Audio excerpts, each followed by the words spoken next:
Tú te vas, con Caracas estarás, De regreso con ustedes aquí en Con Todo y Pensini por Globovisión. Estamos con nuestro amigo Antonio Elcarri Angola. Él es presidente de la Casa Arturo Uslar Pietri y nos acompaña hoy. Vamos a hablar de distintos temas. Antonio, bienvenido. Siempre un placer hablar contigo. ¿Cómo está la Casa Uslar? Encantadísimo, Pedro. ¿Cómo están los lápices? Bueno, no, Afilados. escribiendo y afilado. Así me gusta. ¿Cómo está la gente del oeste que tanto te ocupas aquí? Y aprovechando que estamos celebrando todavía los 450 años de Caracas. Mira, hoy es un día muy importante porque es el día de la fundación de Caracas y yo creo que bien vale la pena una reflexión porque no es para quedarnos anclados en el retrovisor de la historia, sino más bien que una ciudad nunca va a saber para dónde va si no sabe de dónde viene. Y si no sabes de dónde viene, no sabes ni siquiera dónde estás. Y eso es lo que hoy ocurre con Caracas, una ciudad fraccionada, dividida, profundamente empobrecida. Y más bien vale la pena saber de dónde venimos. Primero, Caracas es la primera ciudad mestiza real de América Latina. Incluso los primeros que dieron los primeros pasos antes de Diego de Lozada por crear una población aquí en el Valle del Guaire fue nada más y nada menos que Francisco Fajardo. Y Francisco Fajardo era precisamente sobrino del cacique Naiguatá, pero hijo de un español. Es decir, es la primera gran ciudad de América Latina que comienza y sienta sus bases sobre el mestizaje. Aquí va a haber el encuentro de razas más increíbles que se ha dado en toda América. Y eso explica muchísimas de nuestras cosas. Pero Caracas va a ser por 200 años prácticamente una pequeña aldea que no crece, que va a tener 3.000 habitantes y no va a salir más de allí. Pero es increíble cómo ya cuando llega Humboldt a finales del siglo XVIII, encuentra una ciudad con una cultura espléndida y se habla mucho de política. Y resulta ser que cuando vemos ese testimonio de Humboldt, comenzamos a darnos cuenta que esa ciudad va a dar a los 3 más grandes venezolanos caraqueños que van a marcar la historia del siglo XIX, que son Francisco de Miranda, que además su nombre está en el Arco del Triunfo de la Federación, allá el Arco del Triunfo de la Revolución Francesa. Segundo, El hijo de la panadera. El hijo de la panadera, pero además que dio un testimonio mundial extraordinario. Segundo, el padre de la patria, Simón Bolívar, evidentemente el más grande de los caraqueños, que además sembró de libertad todo un continente, y además de eso Andrés Bello, que fue el gran sembrador de las letras de América Latina. Sí, es decir, cómo aquella pequeña ciudad, fíjate, dio estos frutos. Pero esta misma pequeña ciudad, que no tenía ninguna importancia geopolítica, ahora se convertía nada más y nada menos que en la pionera de la libertad, Pedro, en América Latina. Y nosotros tenemos que en estos tiempos de depresión también darnos un poquito de oxígeno de esa historia tan hermosa. Depresión económica tenemos, tú dices la otra depresión Sí, también bueno, psicológica. también psicológica, porque es que hoy esta ciudad triste, apagada, en otros momentos muy oscuros, en medio de esa oscuridad, se prendían las luces y generaron el movimiento de independencia más hermoso de América Latina. Y luego de eso quedó una ciudad muy oscura por mucho tiempo. Mira, hay un testimonio del doctor Uslar Pietri que decía que la torre de la Catedral de Caracas se había caído, se había fracturado con el terremoto de 1812. Y solamente es Guzmán Blanco, 70 años después, que repara la catedral. O sea, te podrás imaginar la poca importancia o la poca importancia arquitectónica que había podido tener la ciudad. No fue la capital de un virreinato. Y entonces éramos una capitanía general. Y fue capital de una capitanía general. ¿Por qué crees eso? 30 años antes de la independencia. Porque de repente una ciudad como Bogotá, que también está entre montañas y tan altas como las de Caracas, tiene mucho más afluencia y Venezuela tenía riqueza? ¿Por qué también la diferencia política? En esa época no. En esa época las riquezas además estaban muy cerca, además de las grandes civilizaciones indígenas. México con los mayas, los incas en el Perú. Es decir, y los españoles conquistadores buscaban las zonas donde había mayor riqueza, no habían descubierto lo que había acá en Venezuela. Y Venezuela por muchos años, y Caracas, además se puede dividir su historia en 2 grandes bloques. La Caracas prepetrolera, es decir, la capital que rural, del cacao y el campesina, café. fundamentalmente de eso. Pero esa Caracas además fue muy golpeada, porque luego de la guerra de independencia, que fue una guerra terrible, aquí el escenario de Boves acabó con todo el estamento colonial, acabó con toda la economía, acabó con toda la guerra, fue muy sangrienta por lo demás. y esa, incluso toda la población de Caracas en aquella famosa migración a Oriente. Murieron más de 50.000 personas. Y en O sea, esa fue época terrible. era una población enorme. Pero terrible, se fue prácticamente toda la población de Caracas. Y la persecución de Boves era ¿contra quién? Contra los que sabían leer y escribir, Pedro. Y esa misma tragedia la repite Zamora luego en la mitad del siglo XIX. Entonces, todo esto va afectando a Caracas y Caracas sigue siendo una ciudad muy pobre, muy deprimida, a la que toma Guzmán, porque a Guzmán Blanco sí tenemos que hacer referencia a él. Claro. Él construye el Palacio Federal Legislativo. Quería que Venezuela fuera una pequeña París. Sí, él toma las grandes ideas, pero necesitaba que la capital de Venezuela pudiera tener alguna simbología. Entonces, el primer plan urbano de crecimiento de Caracas, desde aquella que fundó Diego de Lozada, lo primero lo trae Guzmán. Entonces, bueno, está el Parque El Calvario, está el Teatro Municipal, está la propia Plaza Bolívar, que deja de ser un sitio de maloliente y se convierte en esa plaza, bueno, que tuvimos y que vamos a recuperar también muy pronto. Pero no es sino hasta 1936, cuando ya abandonando al último caudillo rural que fue Gómez, comienza el general López Contreras de la mano de Uslar Pietri y de otros venezolanos. Muy moderno. Increíble. Hace 80 años. Hace 80 años. ¿Y tú sabes qué se trajeron? Al urbanista que había desarrollado a París. O sea, no se trajeron a ningún pirata, se trajeron a Maurice Rotival. Y ese plan de Rotival sirvió de base para la transformación de aquella pequeña ciudad que no tenía ninguna importancia a la gran metrópolis que fue durante 40 o 50 años la gran capital de América Latina. Entonces, hacia allá es que hoy va a repensar nuestra ciudad. Entonces, hoy, ¿qué tenemos? Luego de ese plan de Rotival, lograron la transformación del Silencio. El Silencio era una zona maloliente, una zona muy deprimida. Eso ya es con Pérez Jiménez. No, eso es Todavía. el general Medina. Es el general Medina que transforma el Silencio y además todo aquel diseño urbano cultural que tenía que ver con la ciudad. Fíjate que los bloques de Villanueva, hoy la urbanización El Silencio, cuando tú te paras en la Plaza Olear, y lo puede hacer cualquiera, cuando ves los pasillos de los bloques del Silencio, lo que recuerda son las viejas haciendas de Caracas. ¿Por qué? Porque la planificación urbana decía que es que para que nosotros nunca olvidáramos de dónde veníamos. Muy bien. Entonces, esa ciudad fue una ciudad bien planificada, muy hermosa. Luego se construye la ciudad universitaria. Era la época de Arturo Uslar Pietri en que andaba y qué decía de Caracas. Porque él era un amante de París, del arte. Pero un gran amante de su ciudad, era un gran amante de Caracas, Pedro. Y a tal punto que luego comienza la era democrática, y la era democrática nosotros le debemos mucho a Caracas. Hoy, por ejemplo, estamos cumpliendo 450 años, pero si comparamos la celebración de Caracas con el cuatricentenario, hace 50 años, precisamente gobernaba la democracia, gobernaba el presidente Leoni, y fue una gran celebración. ¿Por qué? Porque una ciudad cuando celebra en democracia, cuando celebra en libertad, es otra cosa completamente diferente. Se inauguraban grandes obras públicas, se inauguraban autopistas, distribuidores, se inauguró Caricuao, Pedro. O sea, es decir, grandes complejos urbanísticos, todo eso en democracia, en este momento, en libertad. ¿crees tú que se está celebrando a través de las redes sociales? Y esto Es una gran tristeza, Pedro, que hay aquí. Mira, imagínate que en aquel momento, en el cuatricentenario, que por cierto, Uslar Pietri es el orador de orden en el Consejo Municipal de Caracas en aquella época, y la Plaza Bolívar se convirtió en una gran aula de clase. O sea, era otra cosa, era una ciudad pujante, era la capital de toda América Latina. De Europa se venían más bien la gente para acá, para Caracas, a vivir. Y había más bien, era inmigrantes, no habían emigrantes, era otro concepto totalmente diferente, porque era la Caracas en libertad y en democracia, y eso tenemos que rescatarlo. Hoy, ¿qué tenemos? A una ciudad, como les decía, dividida, muy fracturada, una ciudad empobrecida y que se olvidaron todos los planes de desarrollo urbano de la ciudad.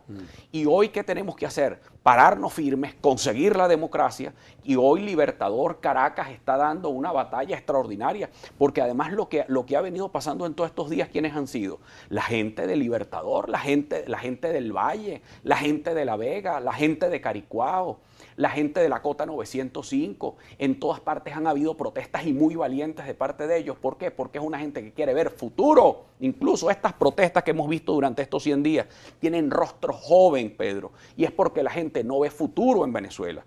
Ahora, ¿qué debemos brindarle nosotros? Que apenas pase esta pesadilla, porque va a pasar. Sin duda alguna, nosotros en cualquier momento y por medio de los votos vamos a amanecer en democracia. pero tenemos que estar claros en lo que debe venir. Compartiendo un poco, celebrando, yo diría que la semana, el mes de todo lo que es el día del natalicio de Caracas. No sé si nos quieres recordar un poquito cómo nace Caracas hace 450 años, qué fue lo que hizo, cuál fue el acto que le da nacimiento a una ciudad que ya venía en construcción. Bueno, fue muy hostil, la verdad la fundación de Caracas fue muy hostil porque los indios, toda la población indígena era muy guerrera en los alrededores de Caracas. Bueno, todavía creo que nos quedan bastante. Pero la verdad es que viene Diego de Lozada, luego del fracaso prácticamente de la fundación de la primera ciudad que quería darse aquí por Francisco Fajardo, viene una expedición del Tocuyo. Y vienen además con el estandarte de Santiago Apóstol. Y ya el Tocuyo estaba fundado y era como el centro ya de estaba, la claro, y ahí de funcionaba el gobernador León. Y entonces, por eso es que Caracas, Santiago de León. por eso es que se llama Santiago de León de Caracas, porque viene además con el estandarte del apóstol Santiago, de León, por el que el gobernador de la provincia era de apellido León, y además toma de referencia a los indios de la zona, que eran los indios Caracas. Y ahí es donde Diego de Lozada funda la ciudad de Caracas. Lamentablemente esa acta de fundación se perdió en el tiempo, pero todavía aspiro que en el Palacio Municipal no la hayan votado de Caracas. Hay cosas importantes, el estandarte de la ciudad quedó en aquella época, queda allí en el museo que debería quedar en el Palacio Municipal de Caracas y muy pronto van a rendir cuentas de eso. Pero hoy Caracas tiene un gran reto. Y es que nosotros no es que nos podemos, sabemos de dónde venimos, sabemos dónde estamos, pero tenemos que también ver hacia dónde vamos. Y yo los quiero invitar a soñar un poquito. Miren, estamos en pleno siglo XXI y estamos en la era de la tecnología, de la sociedad del conocimiento, Pedro. ¿Tú te imaginas esta zona industrial de Catia en medio de libertades económicas, con apertura económica a las inversiones y con estímulos de la propia municipalidad, reactivar esta zona industrial y transformarla en el motor tecnológico de América Latina? Que muchas empresas que se están incluso abandonando ya China puedan venirse más bien aquí a establecer un núcleo tecnológico, como lo han hecho ciudades de la India y como lo han hecho ciudades europeas. ¿Y en qué zona lo ubicaría? Mira, en la zona de Catia, que en los Flores de Catia tenemos una zona industrial extraordinaria, tenemos un desarrollo que está ahí, que están abandonados, Pedro, la zona industrial de La Yaguara, la zona industrial de Caricuao, la zona industrial de Macarao. Tenemos una ciudad súper pujante. ¿Tú crees que pudiera se pueda convertirse cumplir ese sueño de limpiar, por ejemplo, el Guaire y hacerlo un río limpio como fíjate, tiene todo? Todas estas cosas se pueden hacer cuando tienes un plan claro sobre la ciudad. Nosotros en la Casa Uslar Pietri, y lo hemos planteado abiertamente en la Alianza del Lápiz, queremos convertir a Caracas en la ciudad educadora de América Latina. Es que cualquier espacio de la ciudad se ha dado para la educación y la cultura, pero insertos en el siglo XXI. Lograr intervenir urbanísticamente las zonas de mayor exclusión de Caracas, porque no podemos olvidar que aquí hay unos caraqueños que nunca han tenido derecho a la ciudad. El derecho a la ciudad es un derecho humano fundamental que está en la Carta de las Naciones Unidas y nunca nadie le ha prestado atención a eso. Ahí están los sectores populares. Ahí no hay una plaza, en el barrio del Nazareno, en Catia, hablando de Catia, o cualquier sector popular, en La Charneca, en la Cota 905, en el 70 del Valle o en el Carmen de Macarao, en ninguna de estas zonas populares. Nunca llegó la ciudad, no hay espacios públicos. ¿Qué hizo Medellín, por ejemplo, para poder lograr su proceso de pacificación? Era la intervención urbana, es decir, darle cloacas, darle plazas públicas, darle parques, darles escuelas, pero de primer nivel.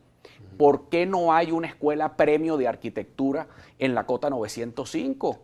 Todas estas cosas son de sueño. Pues. Esta Asamblea Nacional Constituyente que se está proponiendo, ¿tú crees que tenga algunas de estas soluciones de las que estás hablando? En lo absoluto. Es una propuesta absolutamente irreal. Yo quiero recordar que fue aquí en este mismo programa donde yo le advertí a Maduro que no trajera esta propuesta. Y él la anunció 3 días después.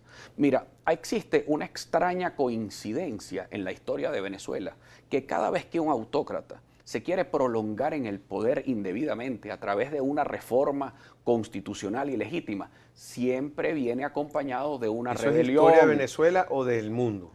De universal. La historia de Venezuela, Pedro. No todos, y te los puedo enumerar: Monagas, Joaquín Crespo, Raimundo Anduesa Palacio, Cipriano Castro, el propio general Medina fue víctima de una reforma constitucional que no abrió el voto popular y también se lo llevó por delante el tema. Pérez Jiménez. ¿Cómo se fue Pérez Jiménez en el año 57? Miren, yo no es que los lleve a cada rato popular a la historia, es que quien no conoce la historia no sabe dónde está parado. Y Llovera Páez que le dijo, mira, eso no retoña, ese vámonos. Testimonio que es valiosísimo. ¿Qué estaban haciendo Llovera Páez y Pérez Jiménez esa noche del 22 de enero? Estaban jugando dominó, Pedro y Miraflores.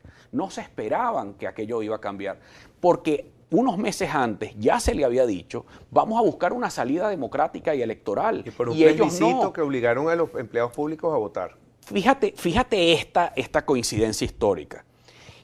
Pérez Jiménez se sentía muy fuerte en el año 57, había terminado sus obras públicas, pero en vez de cumplir su propia constitución y convocar las elecciones presidenciales en noviembre, el señor lo que hizo fue hacer una reforma ilegítima y lo que convocó fue un plebiscito. ¿Qué pasó? Perdió el plebiscito, pero él arrebató. Y cuando él se sentía celebrando el 1 de enero del 58, celebrando una gran fiesta de Año Nuevo, le comenzó la primera rebelión y se le alzó la base aérea de Maracay. Y luego, ojo, y el que se alzó fue el piloto del avión presidencial. O sea, no vayas a creer que cualquier cosa de esas cosas pueden pasar.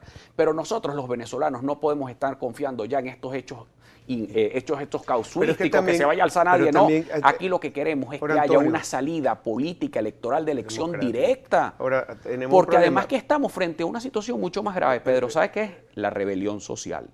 Eso sí es verdad, pero ahí vienen los tiros. Pero también nosotros no estamos en manos 100% de los venezolanos. La soberanía se ha perdido en gran parte de lo que maneja el país. Estamos en manos de un Donald Trump que nos amenaza. Tenemos también a los cubanos, que es ampliamente conocido el poder de Raúl Castro aquí. Colombia hablando desde Cuba, diciendo que aquí no debe llevarse a cabo la Asamblea Nacional Constituyente. Tenemos a los rusos, tenemos a los chinos, con unos bonos que no valen nada, con un petróleo que cada vez producimos menos. Hay muchos intereses geopolíticos. Hay veces que pasan cosas que ni siquiera entendemos qué pasó aquí, nadie tenía ni siquiera la noticia y liberan, por ejemplo, a Leopoldo López por casa. Entonces vemos que hay otro plano donde se están viendo las cosas. Tu padre siempre habla del tema, acaba de escribir nuevamente sobre por qué no se va a Cuba y se habla de la MUD y todo para terminar de desarrollar el problema que hay aquí. ¿Qué piensas tú? En 18 años hemos debilitado la soberanía venezolana. Esta misma Caracas, que hoy está cumpliendo 450 años, aquí se dio el proceso de independencia de toda América Latina. Comenzó aquí en Caracas. Y es lamentable que hoy, en una crisis como la que tenemos, hayamos tenido que perder nuestra soberanía de esta manera, que aquí hayan banderas cubanas ondeando en los cuarteles. Bueno, ¿y qué es eso? ¿Qué falta de respeto es esa? Bueno, todas estas cosas, esta pérdida de soberanía se refleja también en la solución a esta crisis. Y con todo el respeto y cariño que se le tiene al pueblo cubano y entendemos lo que tienen, pero a distancia. Bueno, pero es que yo no aspiro que ellos pongan en sus cuarteles banderas venezolanas, cada quien en su casa y en su sitio y respetando. Como tampoco quiero que aquí vengan banderas de los Estados Unidos ni banderas de nadie. Esta es mi bandera nacional, mi tricolor patrio, es la única bandera que tiene que estar en los cuarteles venezolanos y en nuestras instituciones públicas. Y eso hay que devolverlo. Pero Luis Almagro acaba de decir que en Venezuela hay prácticamente un ejército de ocupación, más de 30.000 personas que están... Bueno, pero eso ya lo conoce todo el mundo, pero si se meten hasta en los registros civiles y mercantiles, una cosa ya absurda. Perdimos muchísima soberanía por culpa de un gobierno que cree que está en otro tiempo. Y la verdad que aquí se armó una rebelión social por hambre y por miseria. Esta rebelión que vive la gente, no la convoqué yo, no la convocaste tú, no la convocó ningún factor político de oposición. La convocó el hambre y la miseria del socialismo del siglo XXI. ¿Es una rebelión social espontánea? Pero no es que es espontánea, es que la convocó el Plan de la Patria y el socialismo del siglo XXI. Acabaron con todos los factores de producción, acabaron con las fuentes de trabajo, generaron violencia, generaron pobreza y ahí la gente está comiendo de la basura. ¿Qué significado y esa a la palabra originaria?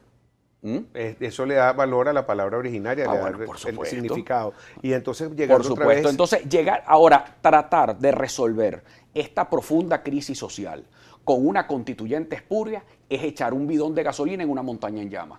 Entonces, ¿a qué debemos llamar? A la sensatez, Pedro. A la sensatez. Esa constituyente no puede ir el fin de semana, va a agravar la crisis y va a debilitar más, y queremos decirte algo, y va a debilitar más al presidente de la República.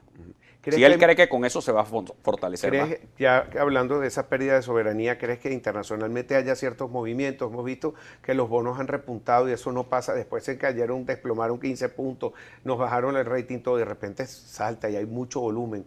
¿Tú no crees que ese indicador económico dice que hay algo por ahí también? Porque puede haber una pequeña expectativa, esperanza, que retiren ese mamotreto que van a hacer el domingo, esa cómica internacional que van a hacer, la retiren antes de que aquí ocurra un desastre.